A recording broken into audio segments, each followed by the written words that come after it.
60%, c'est le taux d'analphabètes que compte le Burkina Faso. Et partant du postulat qu'aucun programme de développement ne peut aboutir tant que le pays traînera un nombre aussi colossal d'analphabètes, Zakaria Tremtoré a élaboré une stratégie visant à éradiquer l'analphabétisme de son pays en l'espace de 10 ans. Un projet ambitieux pour lequel il faudra des moyens conséquents. Zakaria Tremtoré, bonjour. Bonjour. D'abord, commençons par définir, selon vous, qu'est-ce que c'est l'analphabétisme?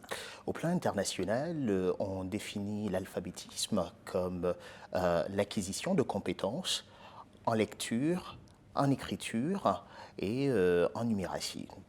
Il s'agit de savoir lire et écrire dans une langue quelconque. Et compter en plus. Et compter, calculer.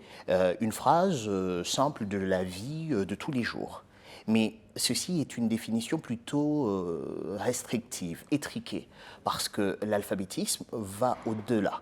Il s'agit de donner un espace dans lequel, grâce à la lecture et à l'écriture, on va acquérir des savoir-faire, donc aller vers des compétences, des savoir-être, comment on va vivre dans une société qui évolue régulièrement et comment on est capable aussi d'interagir avec l'autre et comment on est capable de valoriser ce que l'on a. Alors, dans un pays comme le Burkina Faso, où 80% de la population est rurale, est-ce qu'il faut prendre en compte aussi, il faut prendre en compte plutôt que les gens qui savent lire, écrire et compter en français?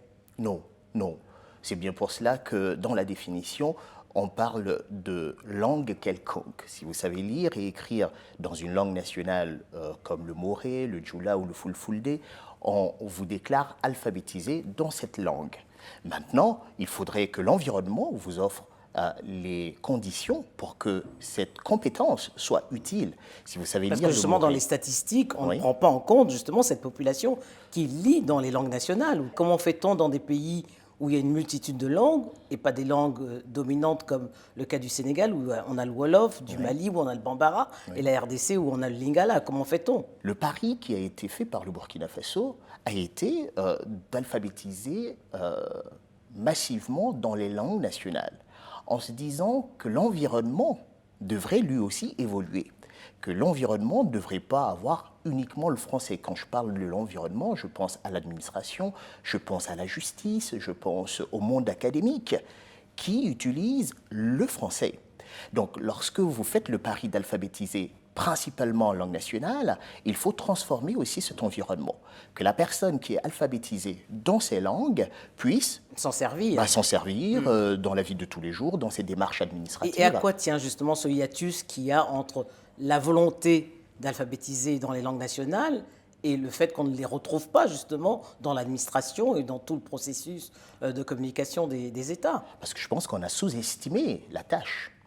Lorsque vous décidez de transformer l'environnement lettré, c'est un travail important, énorme. Il vous faut des ressources humaines, donc des personnes formées, capables de transcrire dans ces langues les textes qui existent. Il faut déjà, au niveau national, vous mettre d'accord sur les langues que vous allez utiliser. Au Burkina Faso, on a une 60aine de langues.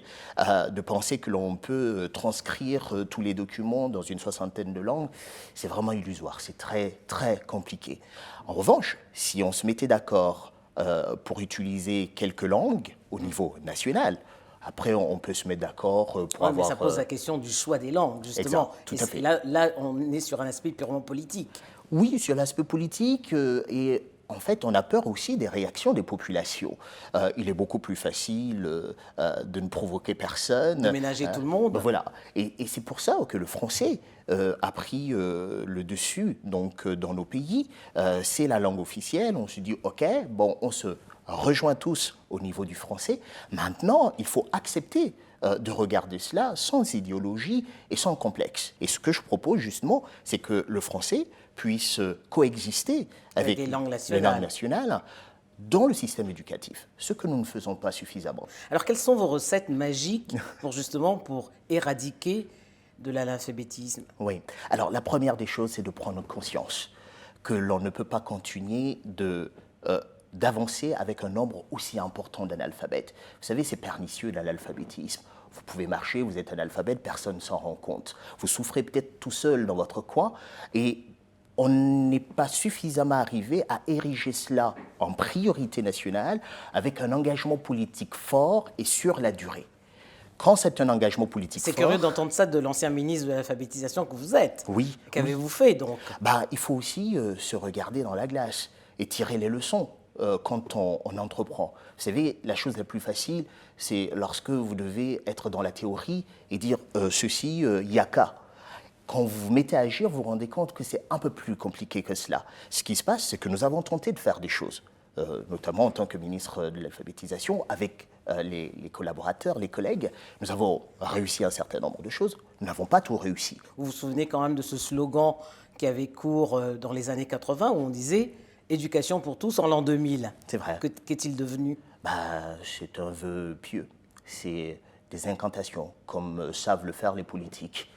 Vous savez, on dit des choses, et puis finalement, lorsqu'il s'agit vraiment de les mettre faire, en œuvre, on n'est pas au rendez-vous.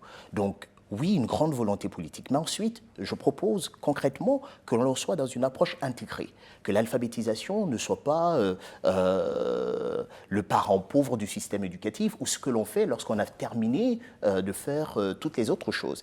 Il faut raisonner scolarisation et alphabétisation dans le même temps. Donc, il faut à la fois travailler au niveau de la scolarisation en améliorant l'encadrement, faire en sorte que les enseignants soient mieux formés, mais qu'ils soient motivés. Parce qu'aujourd'hui, dans nos pays, la fonction d'enseignant n'est pas valorisée. Vous allez vers l'enseignement parce que vous n'avez pas trouvé mieux. Pour la plupart, il y a encore quelques personnes qui sont motivées, mais ça n'est pas suffisant pour produire la qualité nécessaire. L'autre choix que nous avons fait, c'est que nous avons préféré la quantité à la qualité. C'est vrai qu'il est difficile de faire les deux de front, mais aujourd'hui, il est urgent de revenir sur la qualité, parce que nos classes sont remplies d'élèves qui sortent sans avoir... Vous voyez, aujourd'hui, on joue un peu avec cela, mais c'est dramatique de comparer un certificat d'études primaires d'il y a 50 ans au baccalauréat ou à la licence de 2016. Vous imaginez ce que ça veut dire en termes de déperdition de la qualité? Mais il y a aussi la question, Zakaria Tantore, la question de la décentralisation, parce qu'on se rend compte que même quand il y a la volonté politique existe, elle n'est consacrée qu'au centre urbain, au détriment des zones rurales. Oui. Alors comment fait-on pour réparer cette injustice? Il faut déjà de l'humilité, que le politique se rende compte que au niveau de la capitale, on ne peut pas tout régenter. Et il est bon de mettre les communes un peu plus en avant et de prendre appui sur les communes. C'est ce que j'appelle la communalisation dans la stratégie qui est proposée. C'est vrai que les textes prévoient, à travers la décentralisation, que les conseils municipaux soient impliqués. Mais on se rend bien compte que ça n'est pas suffisant. Et eux, qui sont proches des populations, je pense aussi au comité villageois de développement, qui font un travail remarquable, mais sur tous les autres aspects, en dehors de l'éducation. Je dis, mais qu'est-ce qui vous empêche de les impliquer davantage au niveau de l'éducation et d'avoir aussi une sorte d'émulation positive, une sorte de compétition entre les communes pour que personne n'ait envie d'avoir une commune avec autant d'analphabètes. Mais aujourd'hui, on vit tranquillement avec les analphabètes. Mieux, on pense que former serait une perte de temps parce que les personnes formées deviendraient subversives. Vous imaginez quand le politique se met à le penser déjà, c'est un gros souci parce que ceci dénie déjà le droit à l'éducation, mais on oublie aussi que les laissés pour compte finiront un jour par se révolter. Donc le fait de penser tout simplement qu'aujourd'hui ça fait moins de problèmes que de les laisser dans l'analphabétisme parce que s'ils sont formés, il faut maintenant des questions d'emploi, il faut se préoccuper de cela. Ma conviction, c'est que nous ne sommes pas suffisamment nombreux pour affronter les problèmes africains. Vous vous rendez compte, lorsque vous êtes 100 à faire un travail, vous n'allez pas fournir le même effort que si vous êtes 1000 à vouloir faire le même travail. Et aujourd'hui, le défi est de relever le niveau général dans nos États et faire en sorte que nous soyons beaucoup plus nombreux, capables de penser le monde tel qu'il est, mais capables aussi de donner de la valeur à ce que nous possédons. Et c'est là ou maîtriser l'écrit peut aider les États africains. Regardez le nombre de connaissances traditionnelles que nous laissons mourir.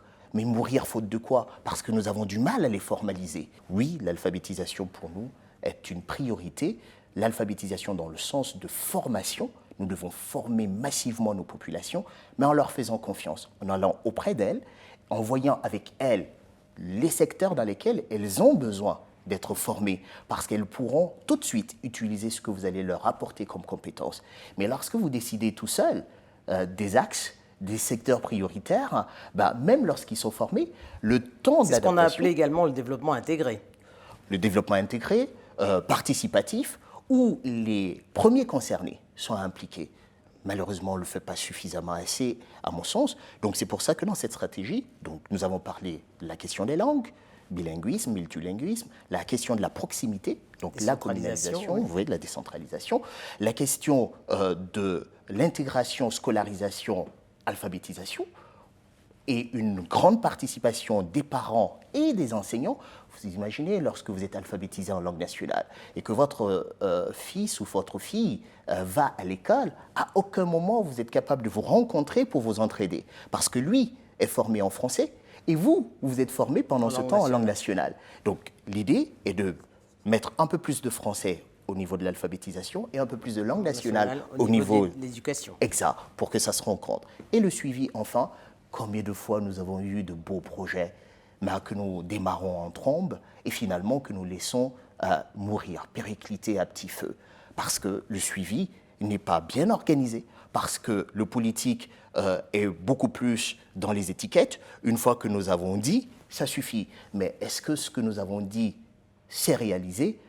Parfois, on ne s'en préoccupe pas suffisamment. Donc, dans la stratégie, il y a aussi un suivi à organiser. J'explique un peu par qui, comment on pourrait former et responsabiliser les enseignants. Et autre chose qui est essentielle, l'alphabétisation n'apporte que des compétences instrumentales, des compétences de base. Si vous formez quelqu'un et que vous le laissez, au bout de quelques temps, il aura perdu tout ce que vous lui avez apporté. Donc je pense que l'après-alphabétisation est également essentielle. Je propose dans la stratégie 2 axes, la poursuite des études et l'apprentissage d'un métier. La poursuite des études... Alphabétisation et formation. Exact. Et c'est comme ça qu'il faut entendre l'alphabétisation. Parce que lorsque vous parlez que de lire et d'écrire, souvent on se dit à quoi bon? Mais non, on parle de formation. Et la base, c'est déjà acquérir des compétences en lecture et en écriture. Ça sera le mot de la fin. Merci, Zakaria Temtore. Merci.